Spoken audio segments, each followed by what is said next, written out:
चलिए, third year mathematics आपके जो है हम लोग कर रहे हैं पेपर 2 और पेपर 2 की यूनिट 4, ठीक है, जो कि है कोशी प्रमेय के अनुप्रयोग।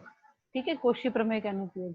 इससे पहले मैंने जो है आपको जो है कोशी का सूत्र करवाया। ठीक है, कोशी का सूत्र जो है वो कौन सा था, यहाँ पे कि F A is equal to 1/2 pi iota और integral C F Z upon Z minus A D Z कराया। फिर जो है मैंने क्या किया कि इसका जो है हम लोग एनवा अवकलज तक भी ज्ञात कर सकते हैं, यानी एक से लेकर जो है एनवा अवकलज भी ज्ञात कर सकते हैं।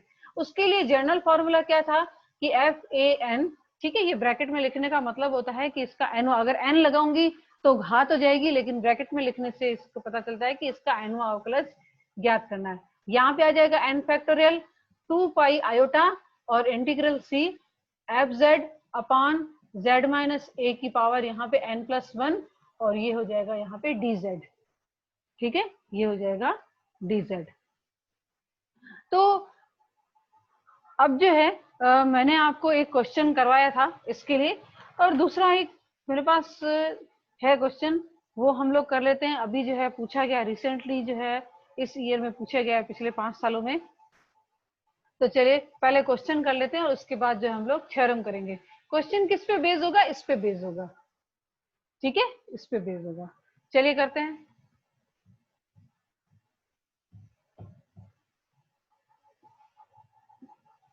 क्वेश्चन ये है कि इंटीग्रल, और यहाँ पे दिया हुआ है आपके mod z is equal to, sorry mod z is equal to 1 नहीं, इज इक्वल टू 3।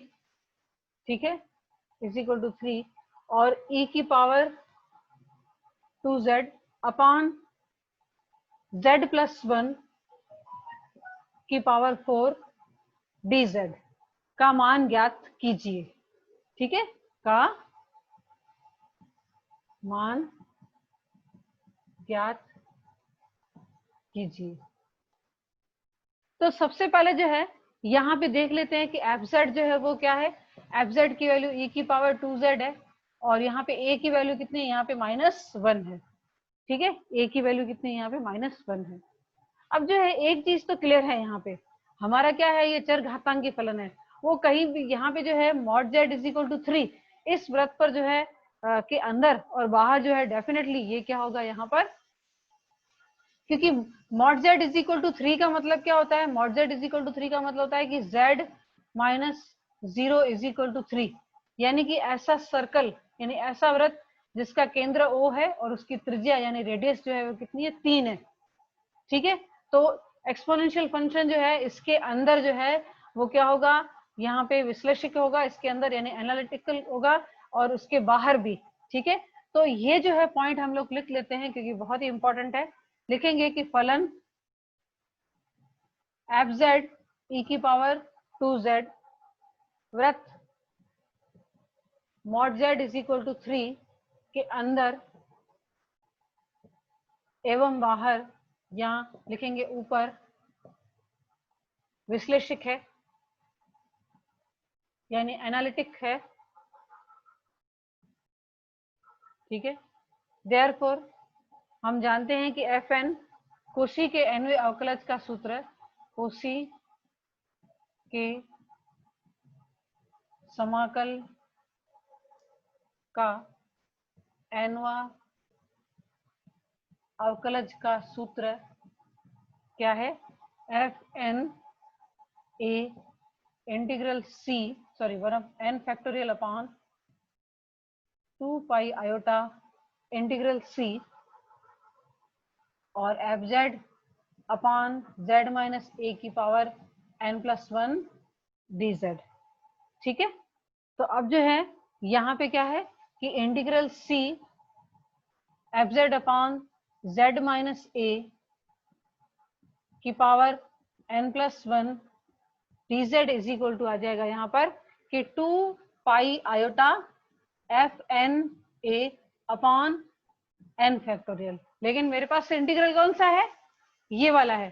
ठीक है, तो इसकी वैल्यू जो है कितनी हो जाएगी, चलिए पहले इसको अच्छी तरह से लिख लेते हैं। ये आ जाएगा mod z is equal to 3 e की पावर 2z और z प्लस 1 की पावर 3 प्लस 1 यानी कि n की वैल्यू क्या है यहाँ पे 3, ठीक है, n की वैल्यू 3, तो ये हो जाएगा यहाँ पर 2 पाई आयोटा, और ये हो जाएगा f ट्रिपल डैश, या फिर जो ब्रैकेट में 3 भी लिख सकते हो, और यहाँ पे हो जाएगा -1, क्योंकि a की वैल्यू कितने है यहाँ पे -1 है, और अपान जो है क्या हो जाएगा अपान 3 फैक्टोरियल, कितना हो जाएगा अपान 3 factorial.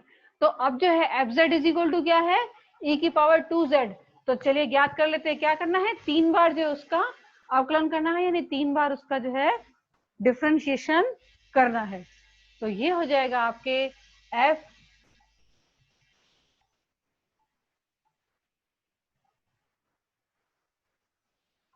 Dash z is equal to 2 e की power z, f double dash z is equal to हो जाएगा e की पावर 2z, और ये हो जाएगा 4 e की पावर 2z, और ये हो जाएगा, अगर मैं ट्रिपल z फाइंड करना चाहूँ, f triple z triple dash z, तो ये हो जाएगा 8 e की पावर 2z। ठीक है, किस पे वैल्यू फाइंड करनी है, -1 पे, तो लिखेंगे f triple dash -1 is equal to 8, और e की पावर -2 हो जाएगा। चलिए वैल्यू पुट कर लेते हैं यहाँ पे, ठीक है, यहाँ पे वैल्यू पुट कर लेते हैं। अब देखिए मैं यहाँ से यहाँ जा रही हूँ, जो लिखा हुआ है उसके ऊपर अलग से नहीं लिख रही हूँ यहाँ पे। तो ये हो जाएगा 2 पाई आयोटा, और यहाँ पे वैल्यू आ जाएगी 8, और ये हो जाएगा e की पावर -2 अपान जो है, यहाँ पे आप जानते हैं कि 1 इंटू 2 इंटू 3 होता है, तो ये 2 जो है यहाँ पे कैंसिल हो जाएगा, और ये आ जाएगा 8/3। ठीक है, ये क्या आ जाएगा कि 8/3 पाई, और ये आयोटा, और e की पावर -2, या फिर लिख सकते हैं यहाँ पे is equal to 8/3 pi iota upon e square. ठीक है, अपॉन ई स्क्वायर। बस क्या करना है, डिफरेंशिएशन करना है, और ज्यादा कुछ नहीं करना। ठीक है, तो ये इस तरह से जो है यहाँ पे ये इसके सूत्र का उपयोग करके हम जो है ये इंटीग्रल की जी वैल्यू जो है फाइंड करते हैं। ठीक है, तो चलिए अब जो है हम लोग अपने थ्योरम पे आ जाते हैं। ठीक है, और कोशी प्रमेय का जो समाकल सूत्र है ना, उससे भी 2 क्वेश्चन है, वो भी मुझे करवाने हैं, लेकिन इससे पहले जो है ये थ्योरम मैं करवा देती हूँ, और बाद में दोनों क्वेश्चन जो है हम लोग एक साथ करेंगे। चलिए, बहुत ही इंपॉर्टेंट, जो अभी 2020 में तो नहीं पूछा। ठीक है, अब देखिए 21 की बारी आएगी, क्या पता आपके, क्योंकि ये क्वेश्चन जो है काफी सालों से पूछा जा रहा है। कितने, एक मैं बता दूं, 1 2 3 4 5 6 7, ठीक है, 7 बार जो है वो अभी तक तो पूछा गया है। अब देखें आगे, चलिए थ्योरम करते हैं हम लोग, मोरेरा थ्योरम। ठीक है, यानी मोरेरा प्रमेय।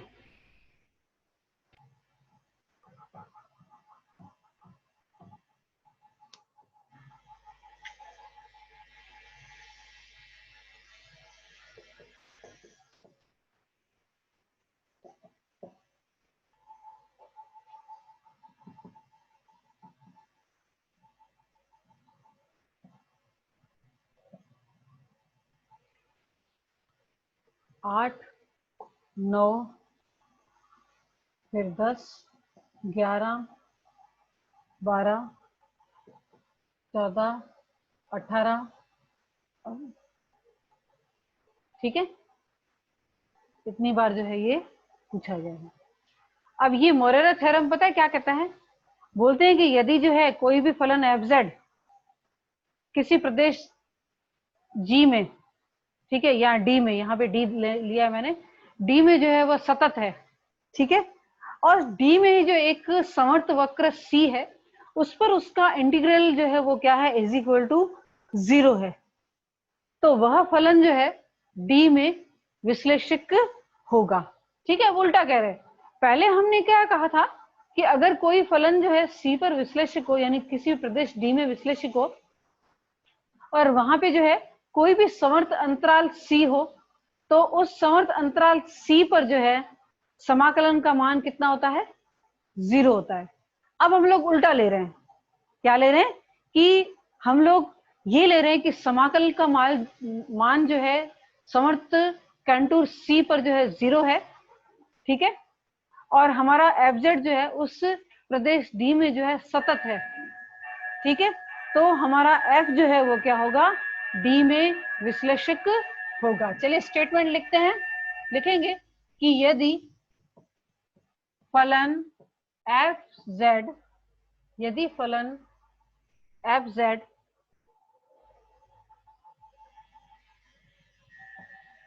प्रदेश डी में सतत है, यानी कि कंटिन्यूअस है, यदि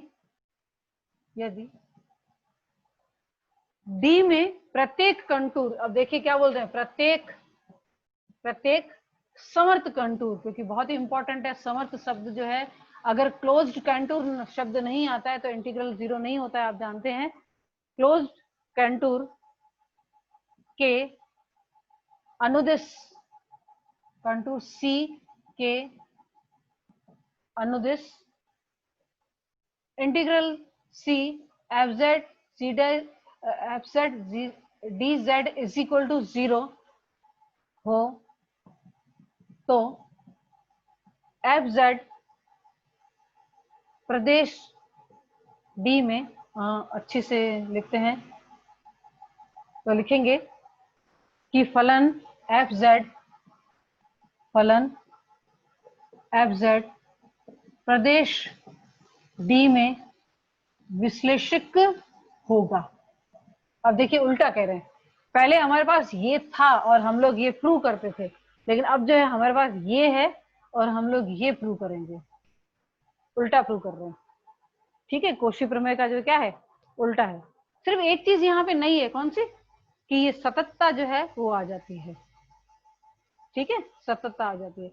अब इसमें जो है ये फलन सतत है और फिर जो है वो अवकलनीय है, ये हम लोग सिद्ध कर रहे हैं, लेकिन कंडीशन कौन सी होनी चाहिए, कंडीशन ये होनी चाहिए साथ में, वरना जो है प्रत्येक सतत फलन जो है वो क्या होता है, अवकलनीय होना जरूरी नहीं है, ठीक है, लेकिन प्रत्येक अवकलनीय फलन जो है वो सतत होता ही है, ठीक है।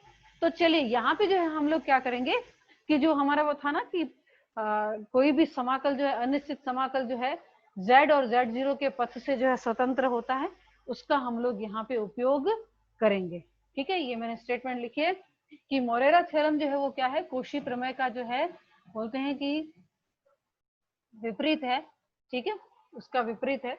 तो यहाँ पे जो है दिया हुआ है कि वह सतत है डी में, और समर्थ कंटूर सी पर जो है उसका समाकलन भी 0 है, तो हमें ये सिद्ध करना है कि एफ जेड जो है उस प्रदेश डी में जो है क्या है, विश्लेषक है।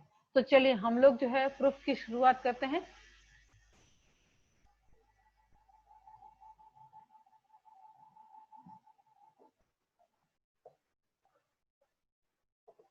सबसे पहले जो है एक बिंदु को हम लोग फिक्स कर लेंगे, तो लिखेंगे कि माना प्रदेश डी में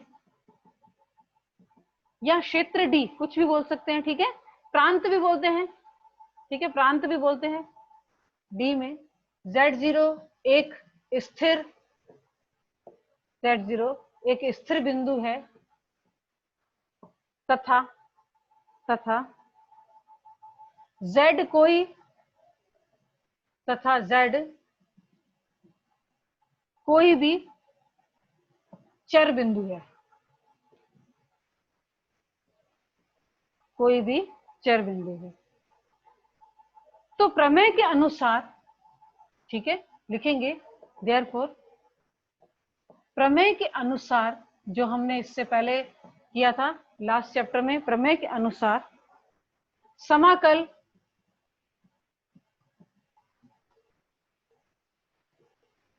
समाकल z0 से z लेंगे, z0 से z ft dt, z0 से z को जोड़ने वाले पथ से स्वतंत्र होता है, जोड़ने वाले पथ से स्वतंत्र को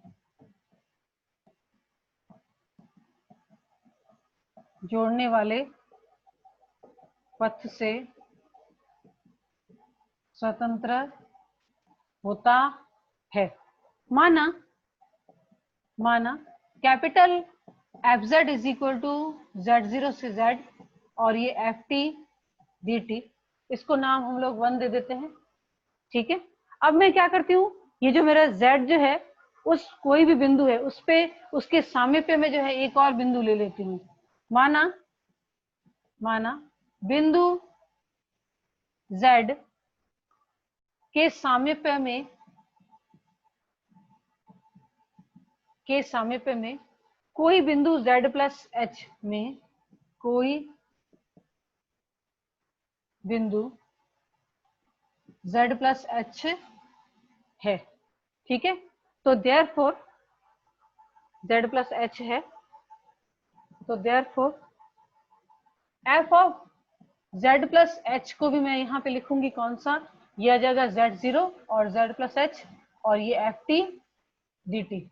ठीक है, अब जो है इसको नाम मैं 2 दे देती हूँ और इन दोनों का जो है डिफरेंस ले लेती हूँ। 1 और 2 से f of Z plus H minus Fz is equal to integral 0 से Z plus H Ft dt minus Z0 से Z और ये आ जाएगा Ft dt। ठीक है, दोनों में ये क्या करेंगे कि हम लोग जो है यहाँ पे लिमिट चेंज करके जो है Z0 कॉमन है तो उसको जो है नहीं लेंगे और लिमिट जो है कहाँ से लेंगे, Z से Z plus H Ft dt ले लेते हैं। ठीक है, इसको चेंज कर देते हैं।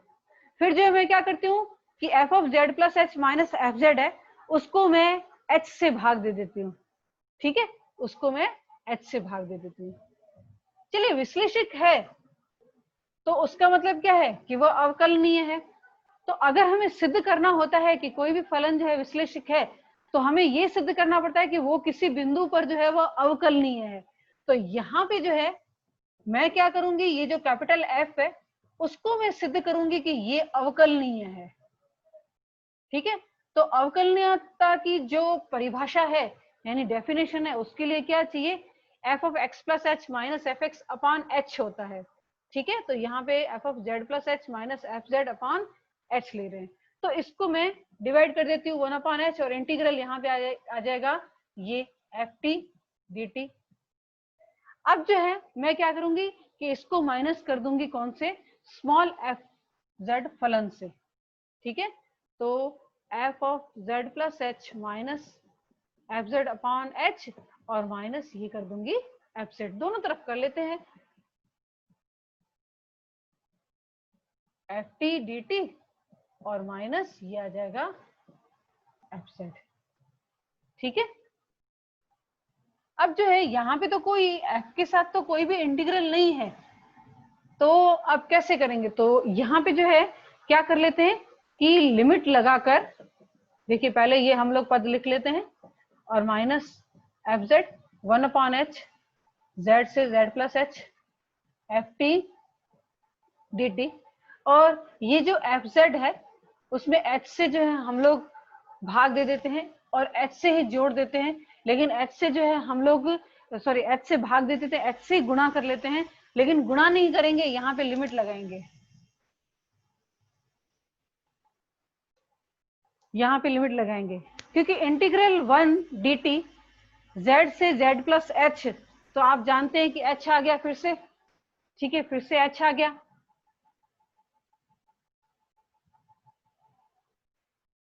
तो एच आपस में कैंसिल हो जाएगा, सिर्फ एफ जेड रहेगा। ये मैंने काम क्यों किया, क्योंकि यहाँ पे मेरे पास इंटीग्रल है यहाँ पे नहीं है तो इंटीग्रल जो है वो लाने के लिए अब मैं क्या करूंगी कि 1 अपॉन एच जेड से जेड प्लस एच ये एफ टी डी टी और माइनस 1 अपॉन एच को मैं बाहर लिखूंगी और z से z प्लस एच लिमिट लगाकर एफ जेड को भी अंदर ले लेती हूँ क्योंकि वैसे भी वो t से अलग है और इंटीग्रल को और 1 अपॉन एच को जो है वो बाहर ले लेते हैं तो 1/h और इंटीग्रल जो है कॉमन कर लेते हैं दोनों के लिए, और ये आ जाएगा आपके ft, ब्रैकेट लगा देते हैं, और माइनस ये fz, और यहाँ पे आ जाएगा dt। ठीक है, ये कर लिया काम हमने। अब जो है f जो है मेरा क्या है, सतत है, यहां तक कर लिया, इसको नाम मैं 3 दे देती हूँ। यहाँ पे हम लोग स्टॉप कर लेते हैं, और आगे जो है जो सततता का हमको कहा है कि हमारा f जो है वो कंटिन्यूस है, उसका हम लोग यहाँ पे यूज करते हैं। लिखेंगे कि अब फलन fz जी डी में सतत है।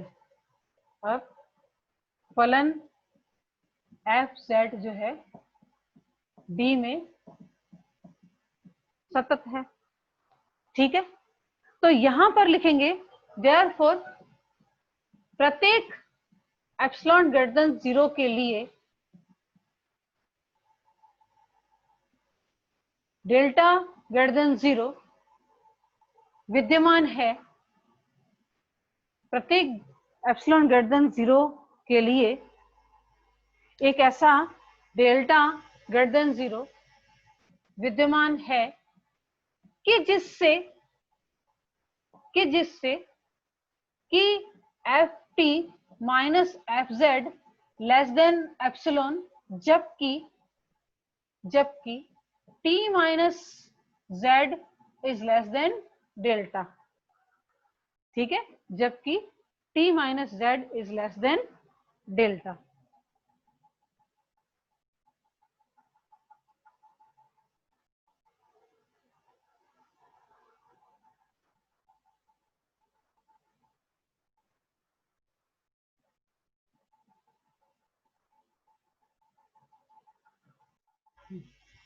तो चलिए इसका यूज जो है हम लोग क्या करेंगे कि हमारी ये जो समीकरण 3 जो है उसमें करेंगे। तो सबसे पहले जो है क्या कर लेते हैं कि इसका हम लोग मॉड्यूलस ले लेते हैं। इसको जो है हम लोग नाम दे देते हैं, इसको नाम दे देते हैं 4। ठीक है, इसको नाम दे देते हैं 4। अब जो है मेरे पास ये है, ठीक है, समीकरण 3 है, इसको मैं क्या करती हूँ, मॉड्यूलस ले लेती हूँ दोनों तरफ। किस तरह से कि modulus of F Z plus H minus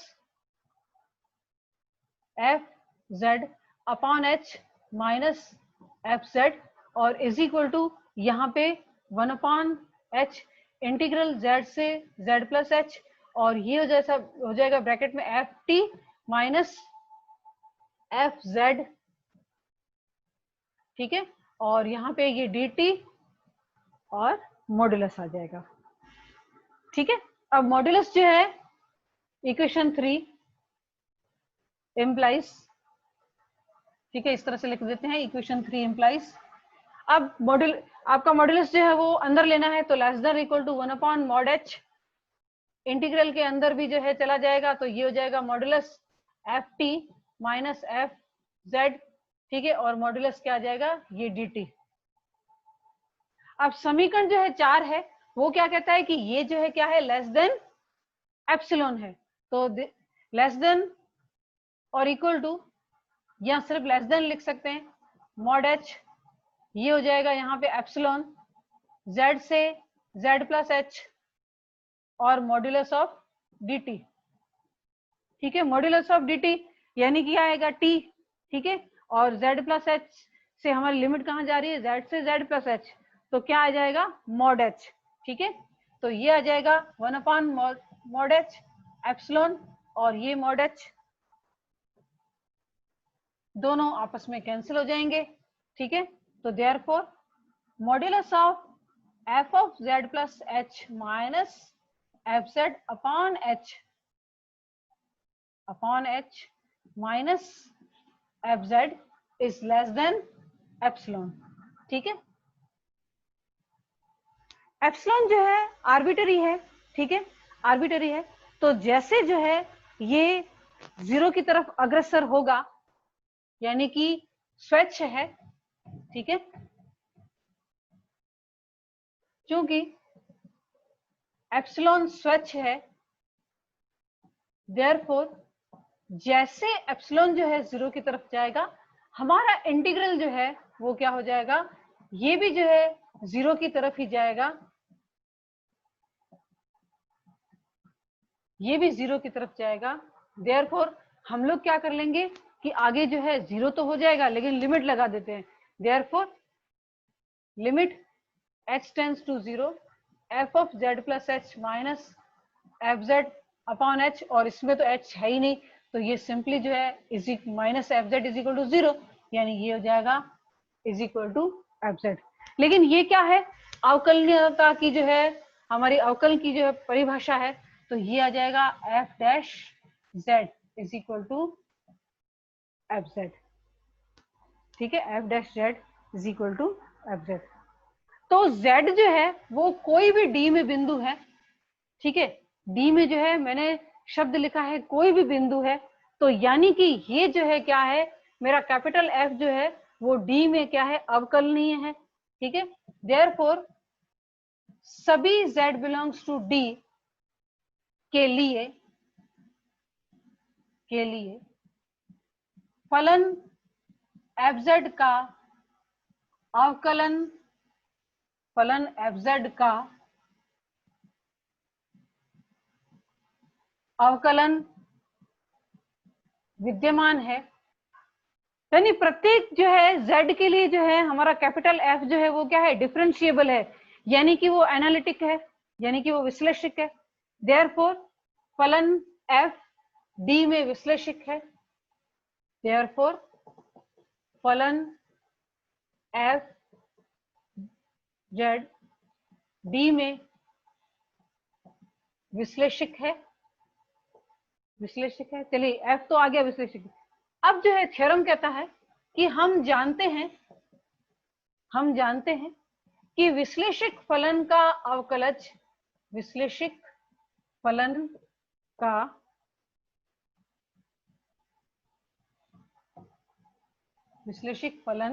का